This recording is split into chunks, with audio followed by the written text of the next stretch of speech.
Hello नमस्कार दोस्तों, स्वागत है आपका इस यूट्यूब चैनल में। उत्तर प्रदेश सब इंस्पेक्टर की भर्ती बहुत ही अच्छी आ चुकी है, जिसमें टोटल आपके 9027 पद हैं। ये वैकेंसी जो आपकी है महिला और पुरुष दोनों के लिए है, तो इसमें आपको महिला वाले भी अप्लाई कर सकती हैं और जो पुरुष हैं वो भी अप्लाई कर सकते हैं। बात करेंगे दोस्तों फुल नोटिफिकेशन, आपके फुल नोटिफिकेशन की बात करेंगे। जैसे कि आपका इसमें संशोधन में किया गया है कुछ नियमावली में, उसकी भी मैं चर्चा कर लूँगा। और आपकी आयु के बारे में बात करूँगा। छूट मिलने वाली है कि नहीं मिलने वाली है उसके लिए भी बात करूँगा। ईडब्ल्यूएस के लिए छूट मिलेगी कि नहीं मिलेगी ये भी मैं बताऊँगा।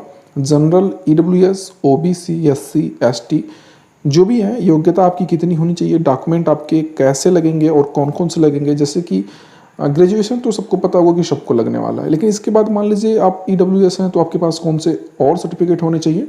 ओबीसी हैं, एससी हैं, एसटी हैं तो आपके पास और कौन सर्टिफिकेट कौन कौन होने चाहिए। ठीक है, तो अप्लाई कर सकते हैं। सबसे पहली बात बता दूं, यदि आप अदर स्टेट्स हैं, ठीक है, अदर स्टेट्स हैं और आप यूपीएसआई के लिए ऑनलाइन आवेदन करना चाहते हैं तो आप जनरल कैटेगरी में ही अप्लाई कर सकते हैं, जिसके लिए आपको कोई भी छूट नहीं मिलेगी, जैसा कि सभी को पता होता है।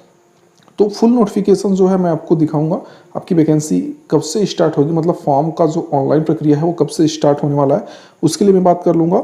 और ये मैं बता दूंगा कि आपका जो लास्ट डेट है वो कब तक है, और इसमें जो सिलेबस है, थोड़ा सा सिलेबस में भी हल्का सा मैं दिखाऊंगा। फुल सिलेबस के बारे में बात नहीं करने वाला हूँ।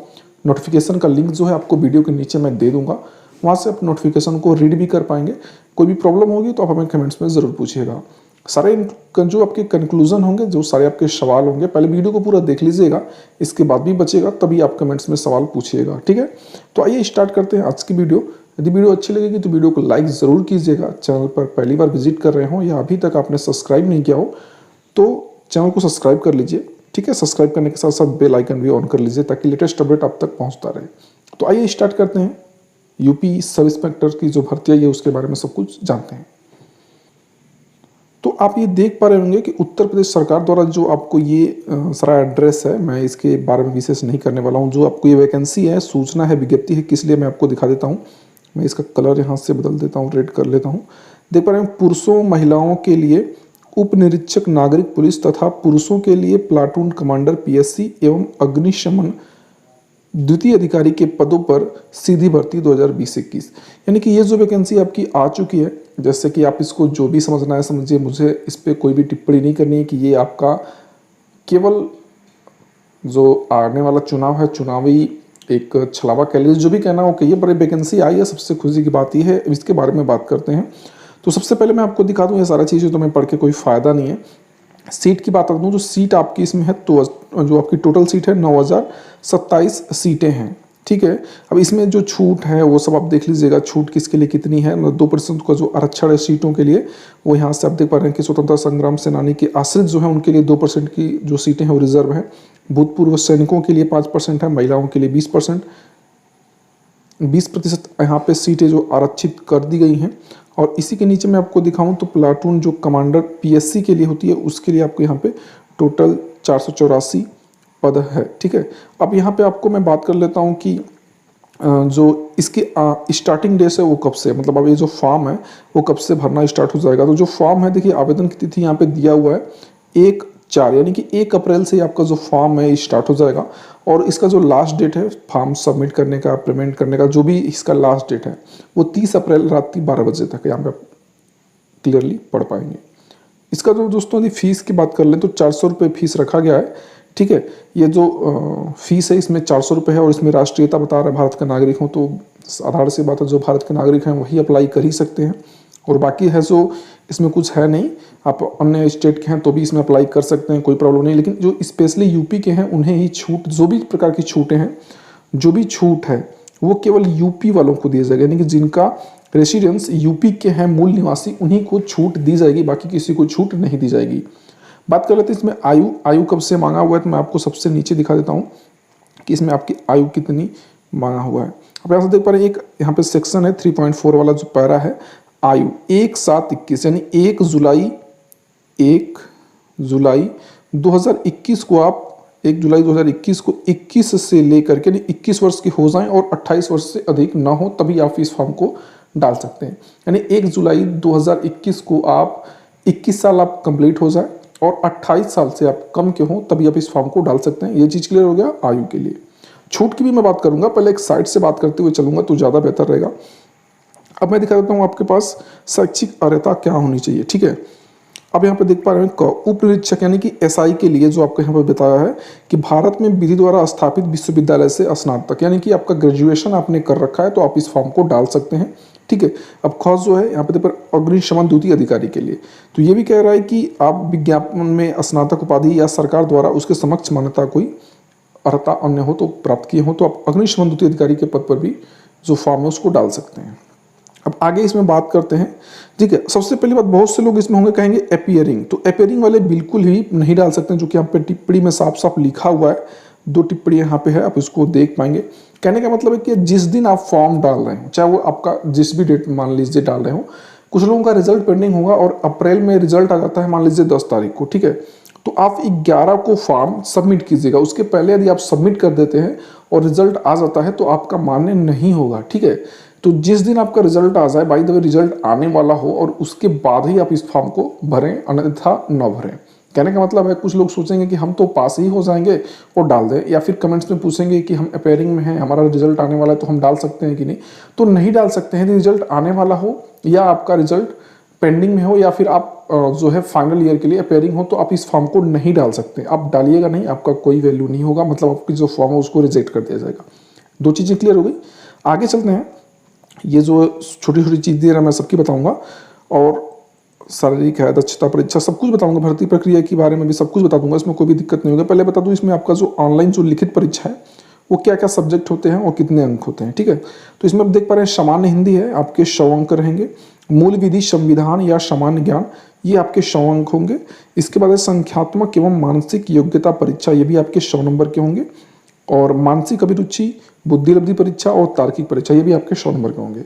इसमें जो आपका लास्ट में संशोधन हुआ है 2020 में, उसमें एक चीज कहा गया है कि आपको प्रत्येक सब्जेक्ट, यानी कि जो आप यहाँ पे चारों सब्जेक्ट देख पा रहे हैं, उसमें मिनिमम आपको 35% का स्कोर करना है, ठीक है। यदि कि 100 नंबरों का यह है तो आपको उसमें से कम 35 नंबर तो हासिल करने ही करने हैं, ठीक है। 35 नंबर से कम पाते हैं तो आप फेल पहले ही घोषित कर दिए जाएंगे और आप पात्र नहीं होंगे आगे की जो प्रक्रिया है उसके लिए।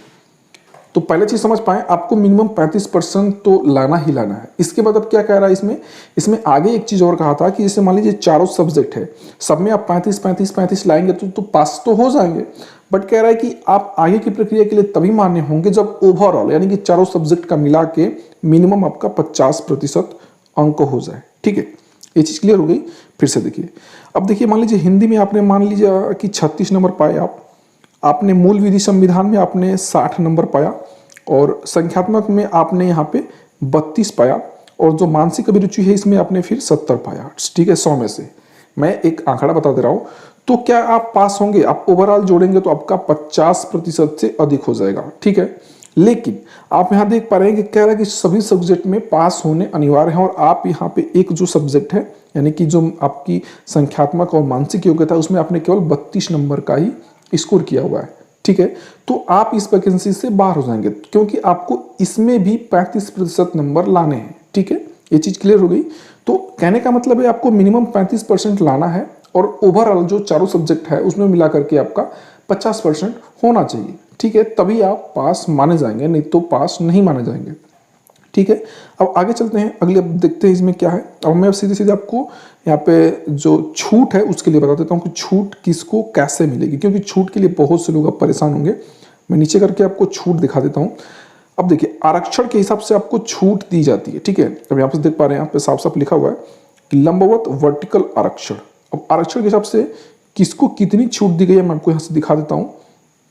अब यहाँ से देख पाएंगे यदि अनुसूचित जाति से हैं, ठीक है, तो आपको 5 वर्ष की छूट दी जाएगी, जो कि आपका जो प्रमाण पत्र है यानी कि आपका जो जात प्रमाण पत्र आपको प्रस्तुत करना होगा वो किसके द्वारा बना होना चाहिए? या तो जिलाधिकारी से प्रूफ होना चाहिए, या अतिरिक्त जिलाधिकारी हैं, सिटी मजिस्ट्रेट है, परगना मजिस्ट्रेट हैं, तहसीलदार है, या अन्य वेतनभोगी मजिस्ट्रेट यदि कोई हो, ठीक है।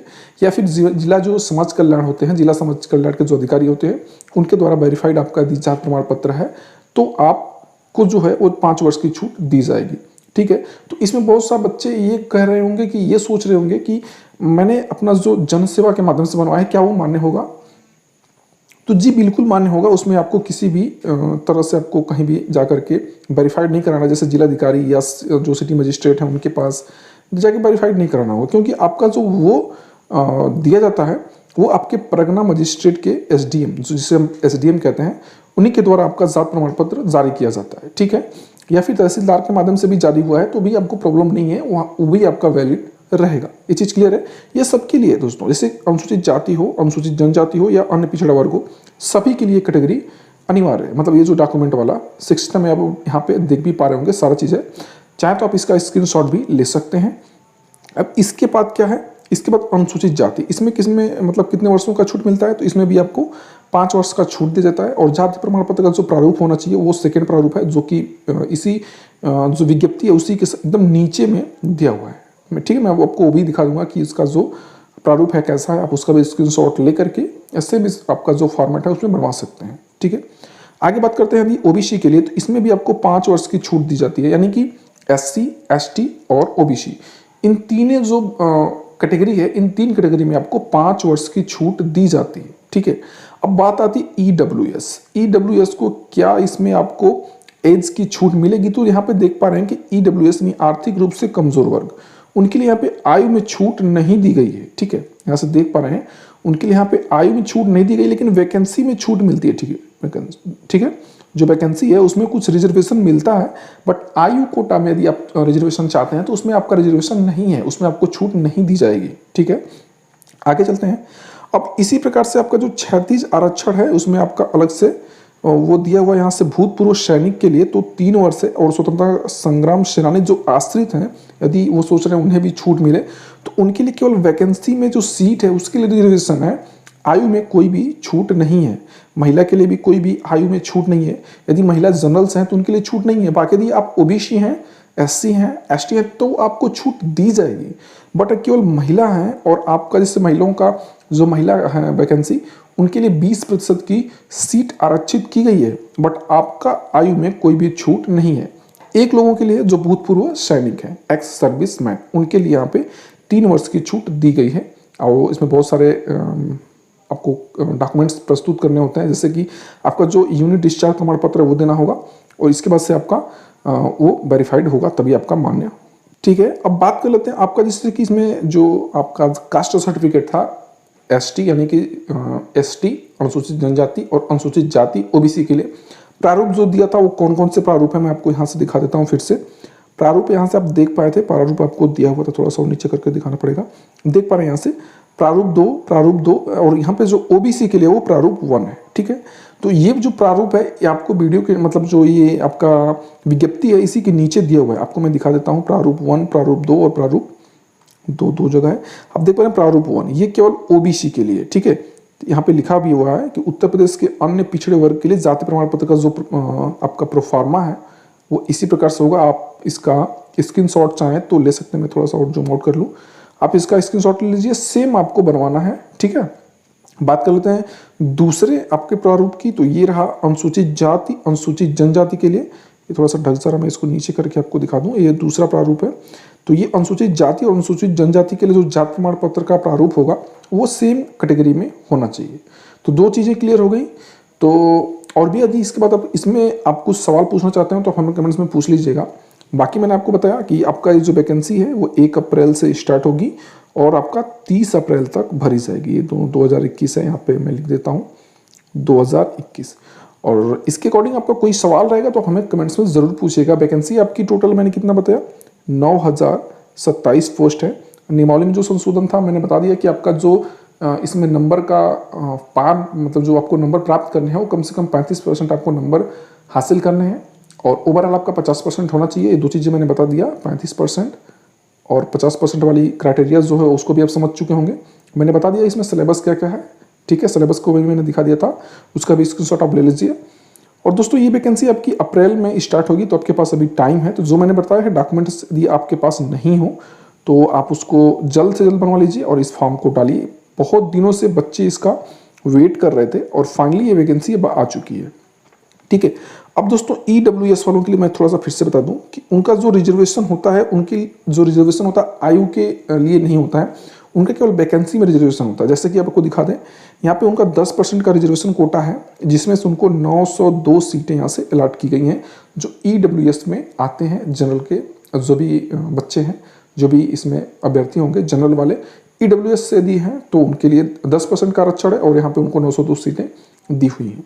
OBC के लिए यहाँ पे आप देख पाएंगे कि 2437 सीटें OBC के लिए हैं और जनरल के लिए 3613 और EWS के लिए तो मैंने बता ही दिया। वो अनुसूचित जाति के लिए देख पाएंगे तो यहाँ से 1895 और अनुसूचित जनजाति के लिए 180 सीटें यहाँ से आरक्षित की गई हैं।